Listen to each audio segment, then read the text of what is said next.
Hi, my name is Hannah Kakara Anderson. Hi, I'm Ben Kinnear. And this is Justin Bullock. And together, we are the Backstory Podcast.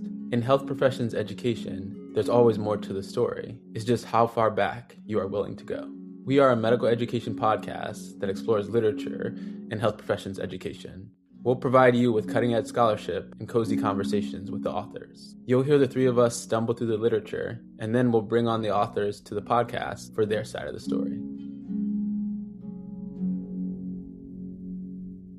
Hello, and welcome to the Backstory Podcast, where behind every paper, there's more to the story. I'm Hannah, and I'm here with mis amigos, Ben. Hello. And Justin. Nephrology signing on. The paper I'd like to talk about today is almost 13 years old, and you might wonder why a paper from 2013 deserves to be brought into recent discussion around health professions education scholarship. But I hope after this episode, you'll have a brand new appreciation for both this incredible paper and its backstory. So to get us started, I'm going to ask a question that may date us a little bit, so this could be risky. But I'd like to know, Justin and Ben, what were you doing back in 2013? Well, in 2013, I was still in college. I was a junior. And Ben shaking his head. I had not yet fully committed to whether or not I would do medicine. And most of my time was spent, I ran track in college. And so I would say I was thinking about running a lot more than I was thinking about pretty much anything else. So back in 2013, I had just finished my MedPeds residency program and was entering my chief resident year, really focusing mostly on being a new parent. I had a 2-year-old and starting my career as an educator and as a clinician, and believe I was rocking my iPhone 3. Now I'm on an iPhone 11, and that is very outdated. So if you measure the passage of time in iPhones, we are several iPhone generations from when this paper came out. Yeah, I mean, back in 2013, honestly, I was not in the world of academics by any stretch. And I was very much living in the world of Jersey Shore and keeping up with the cast after the show ended. And yeah, I mean, to be completely honest, I'm still trying to keep up with the cast of Jersey Shore. So baby time hasn't changed that much. The paper we're talking about today is called Rethinking Program Evaluation in Health Professions Education. Beyond Did It Work? And I chose this paper for a number of reasons. First, selfishly, it gives me a chance to get on one of my soapboxes, which is that program evaluation is super undervalued and sometimes misunderstood in health professions education. A lot of people want to do curriculum design. A lot of people want to do educational research. But in HPE, very few of us get around to doing really rigorous program evaluation. And that's a huge problem for our field, as this paper talks about, and we'll discuss it. Second, when we started this podcast and came up with the idea for getting into the backstories behind HPE, this was actually one of the first papers that I thought of, partly because I feel like it's a paper that deserves to be foundational reading. Like everybody needs to read this. And partly because I have a feeling that this paper has a really interesting backstory, but you'll have to wait for part 2 to hear about that. So let's get into the paper. For decades, medical education has been stuck asking the same question about educational programs. Did it work? The Kirkpatrick model has been our baseline standard for guiding program evaluation for over 50 years. Kirkpatrick, if you're familiar with it, if you're not, Kirkpatrick is essentially an outcomes-based model that asks educators to consider whether their educational programs here can refer to a curriculum, faculty development, module, workshop, pretty much any educational intervention or structure that you can think of. It asks educators to measure the success of their programs by collecting data to ensure learner reactions, which is satisfaction in the model, learning, behavior, and results. So questions like, did students learn? Did behavior change? Did patient care improve? These are all types of outcomes or impacts or effects that an educational program can have. But here's the problem. It's actually quite challenging, and it's often impossible to measure whether a single educational session or intervention or whatever you've created actually has an impact on outcomes, especially multi-layer outcomes like patient care. Not to mention the fact that our educational programs often have a lot of unintended consequences or outcomes that we just never anticipated. And what do we do when that happens? So, Justin and Ben, have you guys ever struggled to evaluate an educational intervention that you did, like a faculty development or curriculum? I have one from back in the days where DEI was not actively being attacked in the country, where I did a DEI elective in residency. And the purpose was multiple folds. One was to give people sort of intentional scholarly time to actually do diversity, equity, and inclusion work and to attempt to build like a scholarly project, which sort of moved DEI from just like an interest that a lot of us did sort of like in our day-to-day work to something that was part of our like academic kind of repertoire. And I think the reason why it was hard to evaluate is there were absolutely projects that people did and someone gave a talk on something or wrote a paper, but there are all these intangibles that were outcomes of this elective. And part of it is, when you're trying to like write up something, which we try to evaluate the elective, you're looking on a really small time scale. Like 2 years is nothing in the arc of an institutional sort of shift. And so you can capture things like, first did the number of residents who were like applying change, then to the number of people who actually enrolled, did the people who come here actually feel safer when they were here? And like these kind of bigger things that this elective is only one piece and like this sort of compendium of things within an institution. And so that made it tricky and challenging to think about like, what could we attribute to the elective and like, how do we creatively capture the different ways that an institution might shift with respect to equity and inclusion? Yeah, I very similarly have a medical education pathway that I took over from my colleague Eric Warm during my chief year. And same thing, Justin. It's just so many connections and pieces and so much complexity in trying to understand what the outcomes of a education program like that are, and have always really struggled to find a way to evaluate it. And I wish I had found this paper 10 years ago when I took over the pathway, because it would have been very helpful. And both for me with that pathway, but also learners and junior faculty that I mentor now around program evaluation projects, it's so seductive to try to bring our experimentalist brains to the moment and think about like control groups and p-values and things like that. I have since started sharing this paper because I have struggled with this forever. I see people continually struggle with it. And this paper really, I think, frames things in a way that lets you let go a little bit and just try to focus on what's happening, not did it work, which is so wonderful. I wish I would have had this paper a decade ago, which I did. I just didn't know it.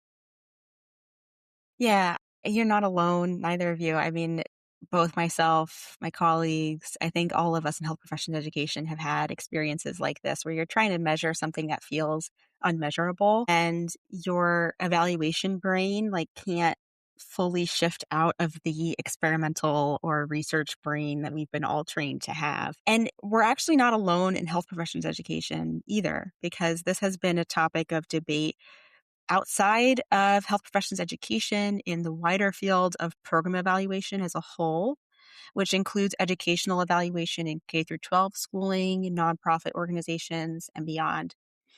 And in this paper, Haji and colleagues argue that we need to catch up with what the field of program evaluation figured out about 50 years ago. So back in the 1960s, education evaluators were doing exactly what we just talked about, like running expensive experiments, trying to measure outcomes, and often coming up empty-handed. They realized that focusing only on the question, did it work, often misses the complexity of how educational programs actually function in the real world. This paper walks us through several evaluation paradigm shifts that emerged from that realization.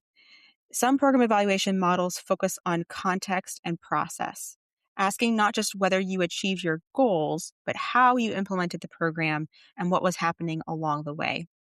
These are models like utilization-focused evaluation and the CIPP model, or context, input, process, product. Others emphasize theory, so understanding why a program works by identifying the mechanisms that link the activities of the program to the outcomes. Sometimes this is done by using a formal theory, something like realist evaluation. Some other models embrace emergence, which really focuses on capturing those unintended outcomes and consequences, the adaptations that you do to your program, these things that inevitably happen when you try to implement something in a very messy real world environment. And ultimately, in order to do program evaluation well, the authors say that we need to ask 4 questions, not just did it work. First, we need to ask, how did it work? Why did it work? And what else happened? To answer these questions, the paper distills 7 essential elements that we should evaluate. So both planned and emergent or unintended outcomes, planned and emergent processes, planned and emergent theory, and the overall educational context. And I see 2 main paradigm shifts represented in this paper. First, thinking of program evaluation not as a one-time snapshot that we take after a program ends, trying to measure what happened and did it work. And we often do that when we want to write it up and submit it. But the shift here is thinking, instead of that one-time snapshot, into an ongoing program of evaluation that runs through the program's entire life cycle. The second paradigm shift here is thinking way beyond Kirkpatrick for our program evaluation models. I think depending on the kind of program that we're running and the context that we're working in, we really ought to consider models from program evaluation outside of health professions education. Models like CIPP, others like developmental evaluation, which is a new one for me that I'm learning about. And we can look into theories like realist evaluation. Okay, now that I've covered the meat of this paper, and I highly suggest that you read it outside of this episode, I'd like to know, Ben and Justin, you read this paper, and I know you've got some opinions about it. So it's time for your hot takes. Well, I love this paper. One of my favorite things about it is how it wraps in complexity science, which is not novel in health professions education. People have been thinking and writing about this for a long time, but this was my on-ramp, and I've since fallen down a rabbit hole of learning about complexity science and the different ways it can help us see what we're doing. I think, hot take is this approach that Haji and colleagues advocate for kind of pulls us to not just focus on the narrow question, does it work? And to think more openly and creatively and curiously about what's happening and understanding the world. I wonder how much we can do that in a world where so much of our work is funded, and often with funding comes the need to demonstrate outcomes. And can we use this paper and discourse around this paper to nudge our field away from having to connect a return on investment to every bit of programming that we do? I'm going to call it more of a hot ramble. I don't know if it's a single hot take. At my institution, I have a role where I basically support faculty in education scholarship. My brain is a very simple place, and I tend to have these big buckets where I put things. If the goal of research is to prove, the role of QI is to improve. And I put program evaluation somewhere in between the two. It's kind of doing both simultaneously. Historically, my program evaluation bucket was completely limited to CIPP model, Hannah, you've already mentioned, and then the realist, did it work for whom and what contexts? And I love this idea of emergence and centering emergence, which basically is you come in with this idea and maybe you're implementing something that's very commonly done. Let's say you're implementing a point of care ultrasound curriculum. And at this point, there are many, many institutions who've done this, but there may be certain things that emerge as you're implementing this curriculum. There may be certain ways in which implementing in my unique context may lead to some important insights that have not previously been captured. Without thinking about this topic of emergence as a core component of program evaluation, you miss the learning that happens along the way that you didn't necessarily start with when you began your program. My hot take, honestly, is that I think we're done with the pre-post survey. I think it's time to move on. It's been time to move on. And, demonstrating change in a pre-post survey is interesting, but it's not nearly the most interesting thing about a program. So I'm ready to say it's time to put the pre-post survey out to pasture. That is a hot take. I'm totally down with that. And as a side note, Justin, if you're ever a fighter pilot, I think Hot Ramble should be the name that you put on your helmet. That was a great ramble. You're great at hot rambles, and it's also a great nickname. Justin Hot Ramble Bullock. I like it. I'm getting it tattooed. By the way, Justin and I have a tattoo pact. So this is real. You better ask us about it later. Oh, I was going to say, are we going to announce it to the whole world? I'm not saying this has to make it onto the final episode. I'm just saying, This is perfect because if you were to evaluate the impact of this podcast, matching tattoos is an emergent phenomenon. Mhm. I don't think that would be in the program theory of what this podcast is supposed to do. But if you both end up with a hot ramble tattoo on your forearm, that's an emergent outcome. Yeah, that's a great example, Ben. I love it. All right. Well, with that, we'll close part 1. I'll hand it to you, Ben. Take over for part 2. So we are so lucky to be joined by Dr. Faizal Haji, who is a pediatric neurosurgeon and the new director for the Center for Health Education Scholarship, otherwise known as CHESS, at the University of British Columbia, otherwise known as UBC. Dr. Haji, welcome to the Backstory Podcast, and thank you for joining us. How do you prefer that we call you? Faisal's great. Fantastic. Thanks, Faizal. Could you tell us a little bit about who you are, what you do, and something that the listeners might not know about you? Sure. Well, I think you kind of gave the sort of headline titles already. So I'm Faizal Haji. I'm a pediatric neurosurgeon in my clinical life. I work at the BC Children's Hospital, and I also just took over as the director of this amazing education research center at UBC called CHESS, which is a place that I have long wanted to work when I was in training. And I feel like it's a dream come true to be able to finally be here and to be in a leadership role in the center. So it's been great for me. I hope that my engagement with the center is helping move things along in HPE, health professions education, both locally and elsewhere. And so I think that'll be a wait and see kind of thing. But I have been engaged in research in health professions education for, I think now going on 13, 14 years. I started my PhD partway through my residency. So I did my residency at University of Western Ontario, or Western University, I think it's now called, in London, Ontario. And that was in 2008. And then 2011, I started my PhD at the Wilson Center. And this paper was actually one of the things that came out of the process around me learning about health professions education and kind of being enculturated into the space.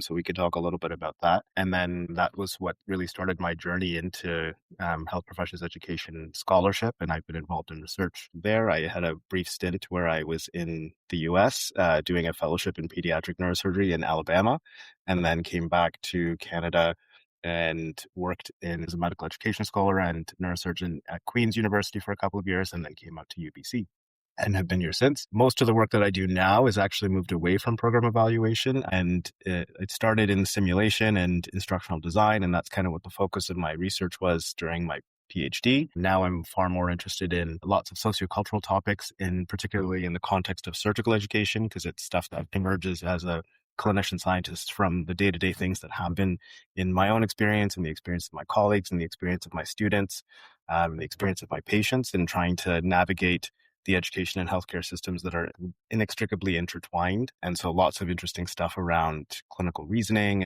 the role that basic sciences play in the way that we make decisions, entrustment, and thinking about what that means from the learner perspective, transitions into practice, and how we manage the roles as educators and learners and faculty and most responsible physician when you're in a faculty role. Some interesting stuff around neurodiversity that's coming up that I'm really excited about. Yeah, lots of different things. Very cool. So I'm going to ask you next about sort of where you are now, but I am interested about the experience of writing this paper. You mentioned you did it at the Wilson Center when you were sort of getting enculturated into HPE. What was the experience like of writing this paper, as a person new to HPE trying to get into the field? I think the best description I can give for it was a labor of love. And honestly, it was a really fantastic experience writing the paper. And I can say that both on a personal and professional level. I think it's still my most highly cited paper, which is pretty crazy considering it was, I think, either the first or second paper that I wrote in health professions education. So I really didn't know what I was doing when I did it. And the story is interesting because it came out of, when I was at the Wilson Center, I was taking a course on research methods in HPE that was being run by Tina Martimianakis and Maria Milopoulos, who were two researchers at U of T and at the Wilson Center. And one of the assignments for the course was to write a paper about something to do with HPE. And so I picked program evaluation because I didn't know a lot about it and I wanted to learn about it. And I thought this was something that might be useful for me because at the time I didn't really know if I was going to do research or if I was going to do educational leadership or curriculum design or program evaluation or kind of what my space was going to be. And so I got involved in a group, which was the co-authors on the paper, Mary Powell and Catherine Parker. So Catherine was a pretty high-level program evaluation expert at University of Toronto, and she's now at Holland Bloorview, which is a kids rehabilitation hospital in Toronto. And she was sort of the local expert in program evaluation and had taught in the course that we were taking. And Mary Powell was a colleague of mine who was doing her PhD in the same lab that I was in. And she and Catherine had actually started to put together this paper and were thinking about what to do with it. And they'd kind of gotten stuck and weren't sure where they wanted to take it. And I needed to do an assignment for this program, for this course. And so I turned to Mary Powell and I said, can I like dig into this and write something and let's see where it goes. And so the first draft of the paper was really this assignment that I submitted. And I think it was supposed to be like 2,500 or 3,000 words or something like that, like a course paper. And I submitted something to Tina that was 6,000 words because it was just me just mind dumping onto this page of all these things that I thought. And she was the first person that turned to me and said, this is good. Like you could actually turn this into a paper if you wanted to. There's the nuggets of what's a good paper in here, but it's like crazy long and it's rambly and there's too many things. And so you got to pare it down to something that's meaningful. And so the actual writing was a lot of me and Mary Powell and Catherine sitting down and just like trimming and editing and figuring out what the narrative was going to be and what was actually important to say and what was stuff that people could figure out on their own. What did we actually want to communicate? And so it was a really, for me, a developmental process in how to write and how to write well and how to think through writing and how to communicate something that I was learning that I thought would be useful for other people to learn too.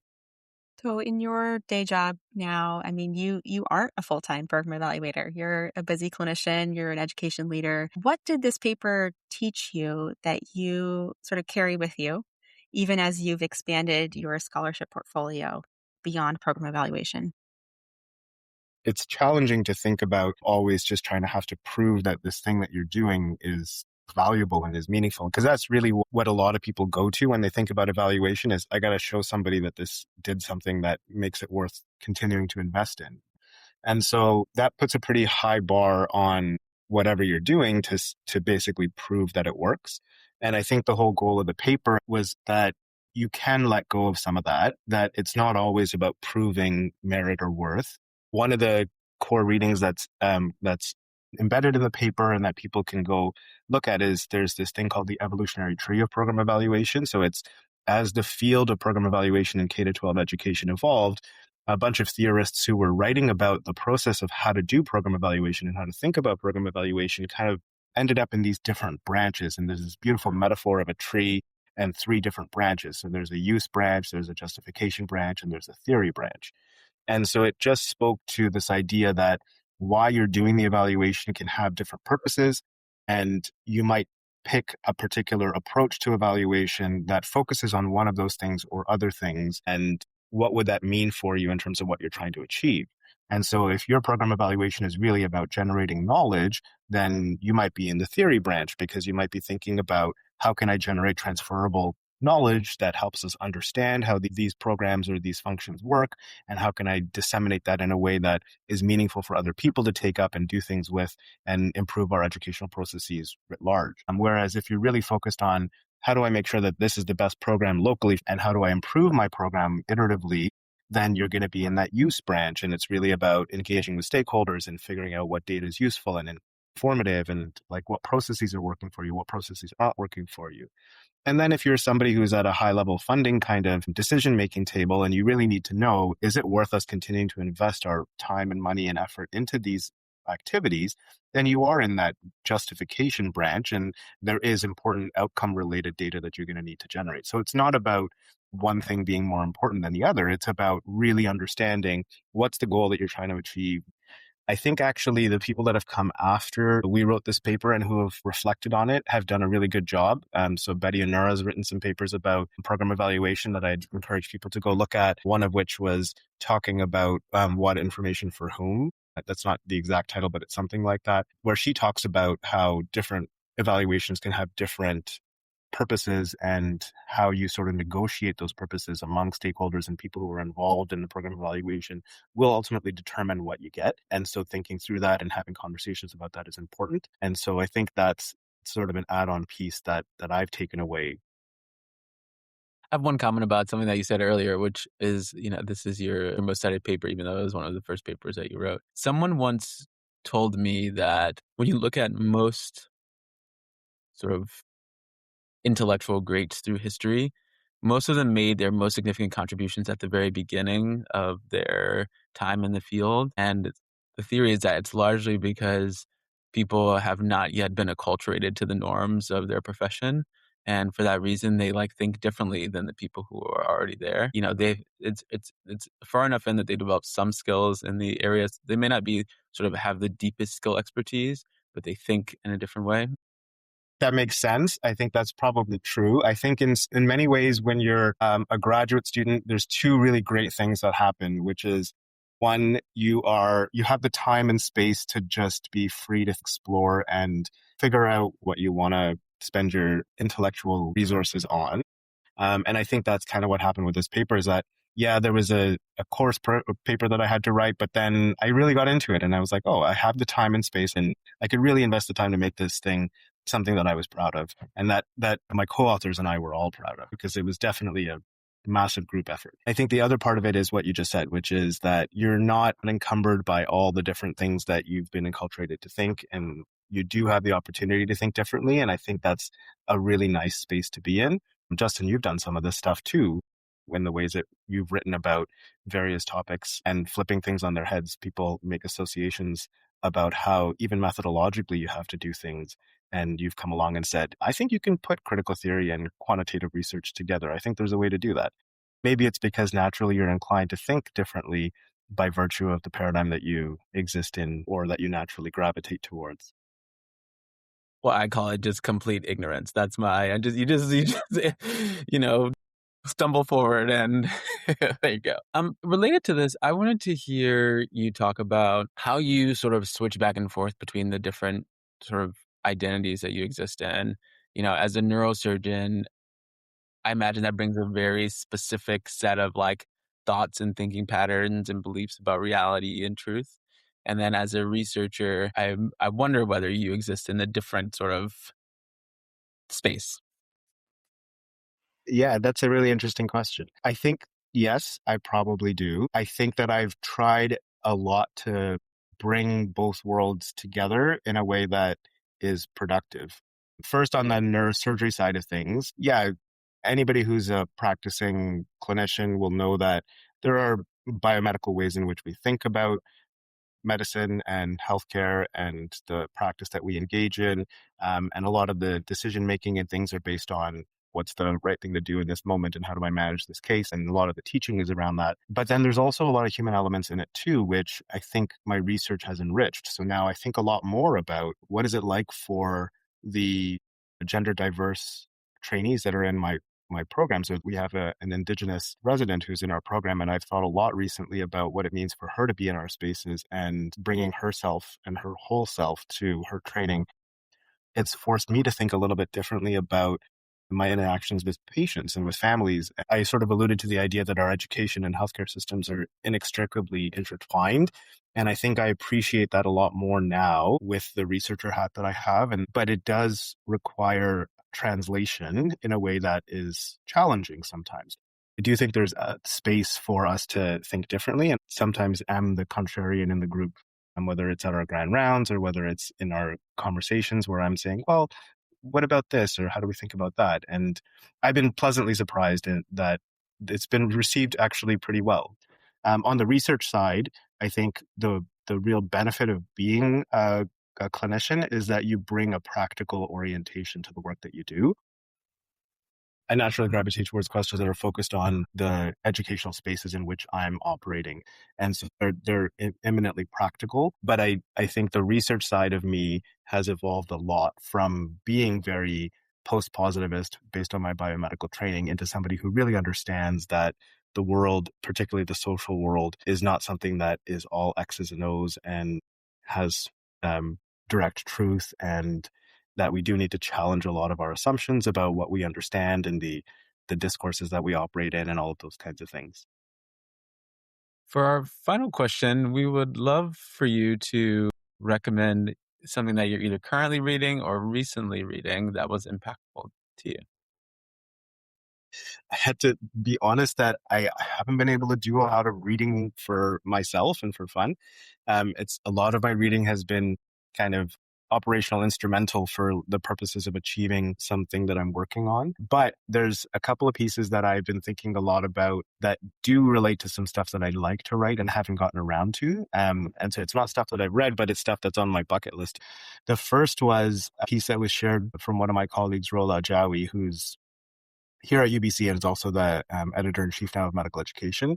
And I was talking to her about how it's important to have kind of an epistemic voice and a particular philosophical orientation to the work that you do, and be clear about that and talk about that. But that when you zoom out and think about the sort of really complex, troublesome problems that we deal with in health professions education, those are things that I don't think you can just understand from a single perspective. You need a diversity of ways of looking at these challenging problems in order to really get to them. And so Rola said, well, I think what you're talking about is post-paradigmatic research. So some of the work that's been done in social emotions research that focus on post-paradigmatic research, I think is actually the kind of stuff that I want to get to. So the stuff that she'd sent me was Rebecca Olson's work in post-paradigmatic approach to analyzing emotions in social life, and epistemic fluency in professional education, which is a book that is by Goodyear and Marcus Sukait. So that's actually the next thing up on my list of things to read, because I think I want to get my head around what that means to be operating in a space that goes beyond our traditional paradigms. Thanks very much. Once again, we want to thank you, Dr. Faizal Haji, for coming on to the Backstory podcast. We've been talking about the paper Rethinking Program Evaluation and Health Professions Education Beyond Did It Work? This is in medical education circa 2013. Thank you again for listening to the Backstory podcast, where there's always more to the story. It's just how far back you're willing to go. Talk to you soon. The Backstory podcast is supported in part by the Josiah Macy Jr. Foundation. Production and editing by Rachel Holloway. Music by Hannah Kakara Anderson. Artwork by Caitlin Rapaldi. The Backstory podcast is a sponsored project of the Learning Design Collective. Thanks for listening. Just a reminder that the opinions expressed here are our own and don't represent the views of any institutions. This podcast is for informational and entertainment purposes only. For show notes and links, visit our website. If you enjoyed this episode, please subscribe and leave us a review, and check us out on LinkedIn, Instagram, and Blue Sky at The Backstory Pod.